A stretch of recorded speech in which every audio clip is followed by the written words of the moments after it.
Salam, selamat pagi untuk kita semua. Gimana kabarnya hari ini anak-anak? Apakah semuanya dalam keadaan baik-baik saja?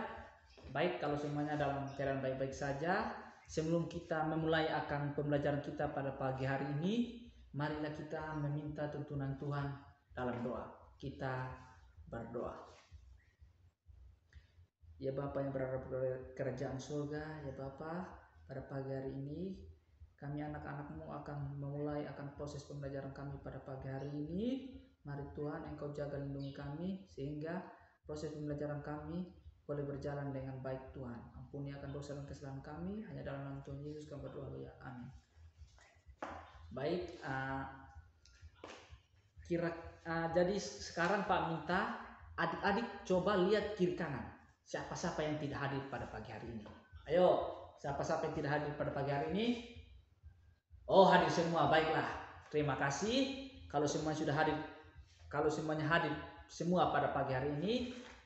Sekarang Pak mau tanya, kira-kira sebelum kita memulai akan pembelajaran kita pada pagi hari ini, Pak mau tanya, kira-kira materi kita pada minggu lalu itu apa ya? Ya, betul, tentang fenomena-fenomena geosfer. Tentang fenomena-fenomena geosfer. Sekarang Pak tanya, minggu lalu kita belajar tentang fenomena-fenomena geosfer itu kita belajar tentang apa saja? Apa sih itu fenomena geosfer? Coba satu orang bisa bantu Pak? Ada? Ya, yang pertama fenomena geosfer itu adalah contohnya itu seperti gempa bumi, terus yang kedua tsunami, terus yang ketiga itu ada gunung meletus. Itu merupakan fenomena-fenomena geosfer yang ada. Baik, pada pagi hari ini kita akan memulai pembelajaran kita tentang pengetahuan dasar geografi. Pengetahuan dasar geografi. Pengetahuan dasar geografi. Pengetahuan dasar geografi. Pengetahuan dasar geografi. Kompetensi dasar perpajakan ini itu memang mengetahui pengetahuan prinsip-prinsip geografi dan terapannya dalam kehidupan sehari-hari. Terus yang kedua, menyajikan contoh penerapan pengetahuan prinsip-prinsip geografi dalam kehidupan sehari-hari. Materi kita itu tentang pengetahuan dasar geografi. Di sini kita akan belajar tentang prinsip-prinsip geografi. Prinsip-prinsip geografi itu ada 4 ya adik-adik. Yang pertama itu nanti kita akan belajar tentang prinsip distribusi. Terus yang kedua tentang prinsip interrelasi. Terus yang ketiga itu prinsip deskripsi. Terus yang keempat adalah prinsip kronologi. Baik, prinsip-prinsip geografi itu adalah dasar untuk mengkaji, menjelaskan, menguraikan, dan menganalisis berbagai fenomena-fenomena geosfer seperti atmosfer, litosfer, hidrosfer, dan troposfer yang di dalamnya yang di dalam suatu wilayah. Prinsip-prinsip geografi itu ada 4 ya, kadang yang seperti Pak sudah sebutkan tadi. Yang pertama ada prinsip distribusi atau penyebaran. Prinsip ini menjelaskan mengenai tentang persebaran fenomena, di permukaan bumi yang tidak merata. Jadi berbicara tentang prinsip distribusi atau penyebaran, di sini kita belajar tentang persebaran fenomena yang ada di permukaan bumi yang tidak merata. Contohnya itu seperti persebaran fenomena atau gejala yang ada di permukaan bumi yang tidak merata itu misalnya persebaran penduduk yang tidak merata, persebaran sumber daya alam yang tidak merata, persebaran curah hujan persebaran hujan berbeda di antar wilayah. Terus kita masuk pada prinsip interrelasi. Prinsip interrelasi ya adik-adik. Prinsip interrelasi adalah atau prinsip keterkaitan. Prinsip interrelasi merupakan prinsip yang digunakan untuk menganalisis keterkaitan gejala geografi yang satu dengan gejala geografi yang lainnya di dalam suatu ruangan. Prinsip interrelasi ini dapat terjadi antara alam dengan alam, alam dengan alam, dan juga manusia dengan manusia maupun alam dengan manusia. Karena prinsip interrelasi itu adalah sendiri itu prinsip keterkaitan adik-adik. Contoh misalnya kebakaran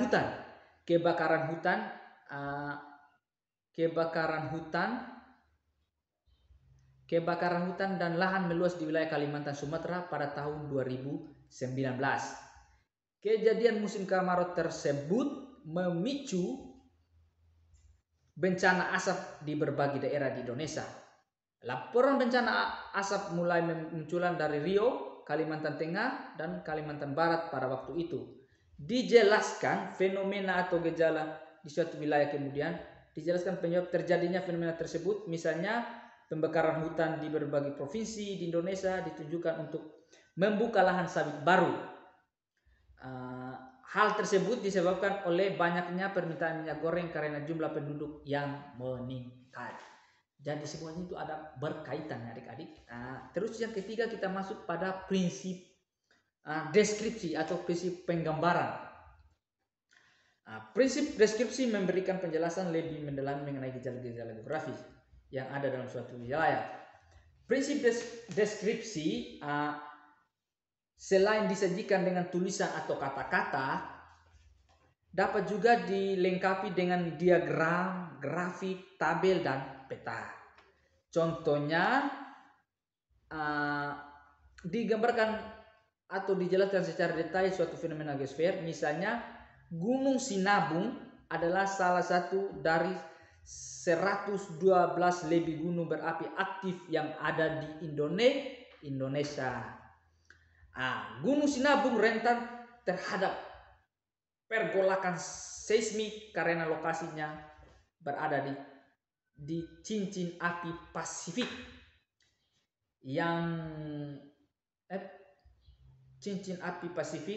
yang merupakan busur gunung berapi dan garis patahan mengelilingi cekungan Pasifik. Jadi dari 112 gunung berapi ini, termasuk Gunung Sinabung salah satunya, itu kita bisa petakan dia dalam bentuk peta. Begitu lokasinya di mana, lokasi-lokasi gunung-gunung berapi yang aktif yang berada di Indonesia itu kita bisa buatnya dalam bentuk peta. Itu yang dimaksud dengan prinsip deskripsi atau penggambaran. Kita masuk pada materi terakhir, yaitu prinsip kronologi atau gabungan. Prinsip kronologi adalah prinsip yang menggabungkan ketiga prinsip di atasnya, yakni prinsip distribusi, yang kedua prinsip interrelasi, dan keempat prinsip deskripsi. Prinsip kronologi ini bertujuan untuk menelan fakta, gejala maupun interrelasinya dan integrasinya dalam ruang tertentu. Pada umumnya, prinsip kronologi menyebutkan hal-hal berikut. Yang pertama, bencana atau gejala alam disebabkan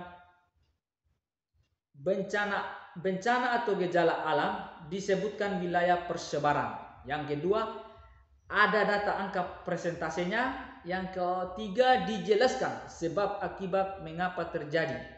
Contohnya, kabut asap yang terjadi pada tahun 2016 yang disebabkan oleh kebakaran hutan. Berdasarkan pantauan satelit terdapat 625 titik di Riau, 1.200 titik di Sumatera Selatan, dan 725 titik api di Kalimantan Tengah. Kabut asap ini menyebabkan kualitas udara memburuk di Sumatera Selatan dan Riau. Kualitas udara yang memburuk mengakibatkan 25 bayi dan 15 orang dewasa meninggal. Kegiatan belajar di sekolah juga diliburkan sebanyak 225 sekolah libur di Riau dan Sumatera Selatan. Itu saja materi yang Pak sampaikan pada pagi hari ini. Sebelum Pak menutup proses belajar kita dalam kelas ini pada pagi hari ini, Pak akan memberikan tugas untuk adik-adik semua. Tugas individu ya, tugas individu untuk adik-adik semua. Silakan adik-adik itu membuat kelompok, membentuk kelompok dan membahas tentang 4 prinsip tadi. Tentang 4 prinsip tadi kita membahas lebih lanjut ya, secara singkat minggu depan. Yang pertama itu ada prinsip distribusi, prinsip interrelasi, prinsip deskripsi, dan prinsip kronologi atau gabungan. Silakan nanti adik-adik bahas lebih lanjut lagi, lebih singkat, supaya minggu depan sebelum kita memulai akan pembelajaran kita berikutnya, Pak akan meminta setiap kelompok maju dan memaparkan hasilnya begitu. Jadi kita anggap saja minggu depan itu kita simulasi ulang materi yang telah Pak ajarkan pada pagi hari ini, dan kita akan lanjut dengan materi berikutnya ya adik-adik. Sebelum Pak mengakhirinya, karena tadi kita awalinya dengan doa, jadi mari kita mengakhirinya juga dengan doa. Kita berdoa. Selamat siang Bapak yang berada di surga, ya Bapak. Terima kasih atas tuntunan dan penyertaan-Mu sehingga proses pembelajaran kami pada siang hari ini boleh berjalan dengan baik. Terima kasih Tuhan, ampuni akan dosa dan kesalahan kami. Hanya dalam nama Tuhan Yesus kami berdoa, haleluya, amin.